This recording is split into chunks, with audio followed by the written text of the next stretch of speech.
আসসালামু আলাইকুম রহমতুল্লাহি ওয়া বারাকাতুহু। আলহামদুলিল্লাহ ওয়াসসালাতু ওয়াসসালামু আলা রাসূলিল্লাহ সাল্লাল্লাহু আলাইহি ওয়াসাল্লাম। আল্লাহ তাআলা কুরআন মাজিদের মধ্যে বলেছেন, লা ইয়ানালাল্লাহা লুহুমুহা ওয়ালা দিমাউহা ওয়ালাকিন ইয়ানালুহুত তাকওয়া মিনকুম। আল্লাহ তাআলা বলছেন যে দেখো, তোমরা যে কুরবানি করো তার গোশত, তার রক্ত, তার কিছুই কোনো অংশ আমার কাছে পৌঁছায় না, বরঞ্চ আমার কাছে যেটা আসে সেটা তোমাদের দিলের অবস্থা, দিলের কাইফিয়া, যে তোমার দিলের অবস্থা কী। আল্লাহ তাআলা খুশি হাসিল করার জন্যে, না মানুষের কাছে বড়ত্ব ফেমাস হওয়ার জন্যে, না মানুষ বাহবা দেবে তার জন্য, না গোশত খাওয়ার জন্য।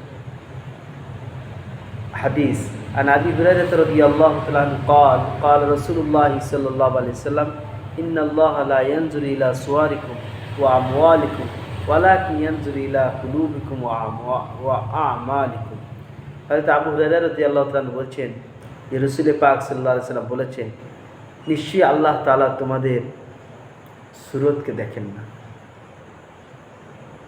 তোমাদের মাল অর্থকে দেখে না, তোমাদের আমলকে দেখে না, বরঞ্চ আল্লাহ তাআলা দেখেন তোমাদের দিলের অবস্থা, তোমাদের নিয়ত এবং তোমাদের কার্যকলাপ কোন নিয়ত উদ্দেশ্য হচ্ছে।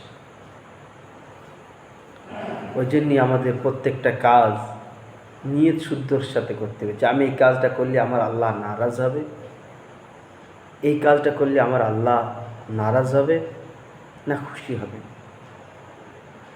আমার এই কাজ করলে আমার নবীজি কাছে খবর পৌঁছালে নবীজি খুশি হবেন না নারাজ হবেন। আমরা যদি এই চিন্তাটা যদি আমাদের নিজের সেন্সে, নিজের মাথায় নিয়ে আসতে পারি, এই ফিতনার জামানা আমাদের চলা খুবই সহজ হয়ে যাবে, আপনার ঈমান বাঁচানো খুবই সহজ হয়ে যাবে।